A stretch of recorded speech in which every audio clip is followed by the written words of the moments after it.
வீட்டை சுற்றி அடிக்கடி இந்த வார்த்தைகள் நீங்கள் கேள்விப்படுறீங்களா? Law of attraction, positive affirmations, good thoughts, இதெல்லாம் நீ தினமும் பண்ணிகிட்டே இரு. கண்டிப்பாக நீ நினச்சது உன்னோட கோலை நீ அச்சீவ் பண்ண ஒரு நாளைக்கு அப்படின்னு எல்லாருமே சொல்லுவாங்க. பட் அந்த லா ஆஃப் அட்ராக்ஷன் மட்டும் வச்சு நம்மளால் எதுவுமே செய்ய முடியாது இல்லைங்க. அது கூட ஒரு இம்பார்ட்டண்ட்டான ஒரு எலிமெண்ட்டும் ஆட் பண்ணிக்கோங்க. அது என்ன எலிமெண்ட்டுன்னு தெரிஞ்சுக்கணுன்னா இந்த வீடியோக்குள்ளே டீட்டெயிலில் பார்க்கலாம் நம்ம. வாங்க. யாவரும் நலம், கொஞ்சம் லவ், கொஞ்சம் கேர் ஃபார் யோர் செல்ஃப். ஒரு மனிதனுக்கு அவனோட வாழ்க்கையில் எந்த விஷயங்கள் இல்லையோ அது மேலே தான் அவனுக்கு ஈர்ப்பு ஜாஸ்தியாகும். அந்த ஈர்ப்பு ஜாஸ்தியாகும் போது அவனுக்கு அது வேணும் வேணும்னு அவன் யோசிக்க ஆரம்பிப்பான். இந்த மாதிரி நம்ம லைஃப்பில் நம்மளுக்குள்ள ஒரு நாளைக்கு 80,000 இந்த மாதிரி எண்ணங்கள் ஓடிக்கிட்டே இருக்கும். ஆனால் எது நம்மளுக்கு வேணும் எது வேண்டாங்கிறது நம்மளுக்கே தெரியாதுங்க. நம்ம ப்ரையாரிட்டைஸ் பண்ணவும் மாட்டோம். அதுவே காற்று வாக்கில் வரும், காற்று வாக்கில் அதுவே திரும்பவும் போயிடும். ஸோ இந்த லா ஆஃப் அட்ராக்ஷன் அது என்னங்க? அதுதான் ஈர்ப்பு விதி. அந்த ஈர்ப்பு விதி தான் ஒரு மனிதனும் ஒரு விஷயத்து மேலேயும் அவனுக்கு தான் அந்த ஈர்ப்புத்தன்மையை கொண்டு வருது. அது மட்டும் இருந்தால் பண்ணால் நம்மளுக்கு நான் நினைக்கிறது எல்லாமே சாதிச்சிட முடியுமான்னு கேட்டால் கண்டிப்பாக முடியாதுங்க. அது கூடவே தேவையான ஒரு விஷயந்தான் லா ஆஃப் வைப்ரேஷன், அதிர்வு விதின்னு சொல்லுவோம் அதை நம்ம. லா ஆஃப் அட்ராக்ஷனும் லா ஆஃப் வைப்ரேஷனும் ஒன்றா சேர்ந்தால் மட்டும்தான் நம்ம நினைக்கிற விஷயத்த நம்மளால் அச்சீவ் பண்ணவே முடியும் எப்பயுமே. இன்னும் சொல்ல போனோன்னா அந்த லா ஆஃப் அட்ராக்ஷனும் லா ஆஃப் வைப்ரேஷனும் இது நகமும் சதையும் மாதிரி. நம்ம சதை தான் லா ஆஃப் வைப்ரேஷன், நம்ம நகம் தான் law of attraction. So law of vibration இல்லாமல் லா ஆஃப் அட்ராக்ஷன் இங்கே என்றைக்குமே செயல்படாது. அந்த லா ஆஃப் வைப்ரேஷன் அப்படின்ற என்னன்னு தெரியுங்களா? இன்னும் புரியப்படி சொல்லணுன்னா, எனக்கு எஃப்எம்மில் பாட்டு கேட்கணும். சூரியன் எஃப்எம் தான் பாட்டு கேட்பேன்னு வச்சுக்கோங்களேன். அதில் ரேடியோ ஃப்ரீக்வன்சியில் அது செட் பண்ணால் மட்டும்தான் நம்மளுக்கு அதுலேருந்து பாட்டு கேட்கும். அதுவும் கரெக்டாக இல்லாத வேறு ஏதோ ஒரு ஃப்ரீக்வன்சியில் செட் பண்ணால் அதுலேருந்து பாட்டு நம்மளுக்கு வருங்களா? வராது. ஸோ சிமிலர்லி நம்மளுக்குமே அதே மாதிரி தான். நம்ம என்ன லா ஆஃப் அட்ராக்ஷன் நம்மளுக்குள்ளே வேணும்னு நினச்சாலுமே அதுக்கான வைப்ரேஷன் ஈக்குவலாக இருந்தால் மட்டும்தான் நம்மளுக்கு அதை செயல்படுத்த முடியும். நம்மளோட எமோஷன்ஸ், நம்மளோட தாட்ஸ், நம்மளோட ஆக்ஷன்ஸ் இது எல்லாமே ஒன்றா டியூன் ஆனால் மட்டும்தான் நம்மளோட அந்த லா ஆஃப் அட்ராக்ஷனும் நம்மளுக்கு அச்சீவ் பண்ண முடியும். நம்மளை சுற்றி எல்லா விஷயங்களையுமே எனர்ஜி இருக்குது. ஏன் நம்மளே ஒரு பெரிய எனர்ஜி தான். நம்மளோட பாடி, மைண்ட், சால் இது எல்லாமே பார்த்திங்கன்னா வைப்ரேஷனல் ஃப்ரீக்வன்சிஸில் டிஃபர் ஆகிக்கிட்டே இருக்கும் ஒரு ரேஞ்சஸ்லேயுமே. இப்போது நான் ஹாப்பியாக இருக்கணும்னு நான் ஃபீல் பண்ணால் கண்டிப்பாக நான் ஹாப்பியாக தான் இருப்பேன். இல்லை நான் சோகமாக இருக்கணும் அப்படின்னு ஃபீல் பண்ணால் நான் சோகமாக தான் இருப்பேன்.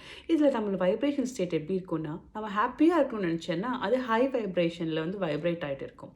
இல்லை நான் சோகமாக தான் இருப்பேன், கோவமாக இருப்பேன் அப்படின்னு நீங்கள் ஃபீல் பண்ணிங்கன்னா உங்களோட வைப்ரேஷன் எனர்ஜி ரொம்ப ஸ்லோவாகவே தான் இருக்கும். இது எதுக்காக சொல்கிறேன்னா, இப்போது நம்மளுக்குன்னு ஒரு விஷயங்கள் தேவைப்படும், இதை தான் நான் அட்ராக்ட் பண்ணுறேன் என் லைஃப்பில், இதை நான் அச்சீவ் பண்ணணும்னு நினைக்கும்போது நம்மளோட வைப்ரேஷனல் ஸ்டேட்டுமே அதே மாதிரி ஹை லெவலில் இருக்கணும். அந்த ஹை லெவலில் இருந்தால் மட்டும்தான் நம்ம நினச்ச விஷயங்கள் நம்மளால் அச்சீவ் பண்ணவும் முடியும். ஃபார் எக்ஸாம்பிள், எனக்கு ஃபர்ஸ்ட் ரேங்க் வாங்கணும்னு ரொம்ப ஆசை இருக்குங்க.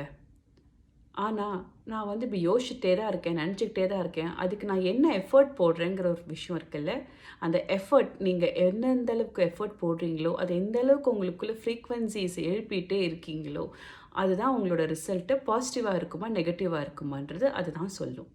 ஸோ நான் ஒரு விஷயம் நினச்சிக்கிட்டே இருந்தால் மட்டும் பத்தாது. அது நான் செயல்படுத்துறதுக்கு என்னெல்லாம் விஷயங்கள் நான் தினமும் செஞ்சுட்டே இருக்கணும். அதை தினமும் செய்கிறதுக்கு நம்மளோட மைண்ட் அண்ட் பாடி கனெக்ட் ஆகணும். இந்த எல்லா விஷயமுமே ஒரு விதத்தில் கனெக்ட் ஆகும்போது நம்ம நினைக்கிற விஷயத்த நம்மளால் அச்சீவ் பண்ணிக்கவும் முடியும். ஸோ இந்த யூனிவர்ஸ் நம்மளுக்கு அதை ரெஸ்பாண்ட் பண்ணிக்கிட்டே இருக்கும். ஒரு விஷயத்துலையும் நம்மளுக்கு சிக்னல் கொடுத்துக்கிட்டே இருக்கும். அந்த சிக்னலில் நம்ம ரெஸ்பாண்ட் பண்ணுறதும் ரெஸ்பாண்ட் பண்ணாமல் இருக்கிறதும் நம்மளோட இஷ்டம் அது எல்லாமே. ஸோ இந்த லா ஆஃப் வைப்ரேஷன் இந்த மாதிரி தான் ஒர்க் ஆகும். இன்னுமே ரொம்ப சுலபமாக சொல்லணும்னா நீங்கள் இந்த வீடியோவை பாருங்கள். இந்த வீடியோவில் பார்க்கும்போது உங்களுக்கு புரிய ஆரம்பிக்கும். இதில் law of attraction, law of vibration ரெண்டும் சேர்ந்துறங்காட்டி இவங்களுக்கு அவுட்புட் எந்த மாதிரி பாசிட்டிவாக கொடுக்குதுங்கிறதும் தெரியும். நம்ம ஹீரோவோட அப்பா மரணப்படுக்கையில் இருக்கார். அவரை சாகிறதுக்கு முன்னாடி பார்க்கணுன்னு கிளம்புறாரு. அவர் ஃப்ளைட்டை ட்ராவல் பண்ணி சீக்கிரமாக போய் பார்க்கணும் போது பட் அவர்கிட்ட இருந்த அந்த தொகை பத்தலை, ரொம்ப ஜாஸ்தியாகவும் இருந்தது. அவரோட நேரத்தில் போக முடியாதனால அவர் அப்பாவும் தவறிட்டார், பார்க்கவும் முடியல. அவர் மனம் உடைந்து போகிறாரு. அப்போது அவருக்குள்ள ஒரு விஷயம் தோணுது. எப்படியாவது ஒரு காமன் மேனை கம்மி விலையில் பறக்க வைக்கணும் அப்படின்ற மட்டும்தான் அவரோட சில விஷயங்களாகவும் தோணுது. அவரோட லா ஆஃப் அட்ராக்ஷன் அதுவாகவே மாறுது. அவரோட செயல்கள், சிந்தனைகள், எண்ணங்கள் எல்லாமே அதை நோக்கி எப்பயுமே இருக்குது. அவரோட வைப்ரேஷன் ஹை லெவலில் இருக்குது.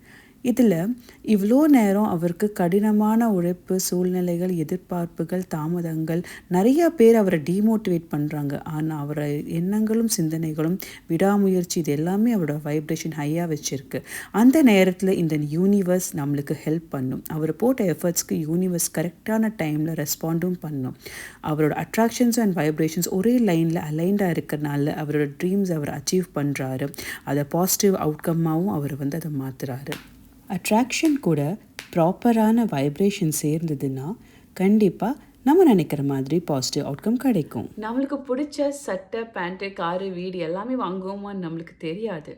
பட் நம்ம இந்த நிமிஷம் எப்படி இருக்கணுங்கிறது நம்ம தான் டிசைட் பண்ணணும். எனக்கு ஹாப்பியாக இருக்கணும்னு நான் ஃபீல் பண்ணேன்னா நான் ஹாப்பியாக தான் இருப்பேன். எனக்கு சோகமாக இருக்குன்னு நான் ஃபீல் பண்ணால் நான் சோகமாக தான் இருப்பேன். ஸோ எல்லாமே நம்ம இங்கே டிசைட் பண்ணுறது தான். ஸோ நம்மளுக்கு ஒரு பாசிட்டிவ் அவுட்கம் வேணும்னா நம்மளை சேஞ்ச் பண்ண ஆரம்பிக்கணும். நான் பாசிட்டிவாக பேசுகிறது, நினைக்கிறது, செய்கிறது எல்லாமே ப்ராப்பராக ஒரே லைனில் அலைன் ஆயிடுச்சுன்னா நீங்கள் நினைக்கிற விஷயமும் கண்டிப்பாக நடக்கும். அது ஸோ இந்த வைப்ரேஷன், ஃப்ரீக்வன்சி, எனர்ஜி இது எல்லாமே நம்ம தான் நம்மளோட யூனிவர்ஸ். ஸோ நம்ம என்ன நம்மளுக்குள்ளே விதைச்சிக்கிட்டே இருக்கோமோ கண்டிப்பாக அது நம்மளே அழகாக அறுவடையும் பண்ணலாம். ஸோ நெக்ஸ்ட் டாப்பிக்கில் நம்ம மீட் பண்ணுவோம். பாய்.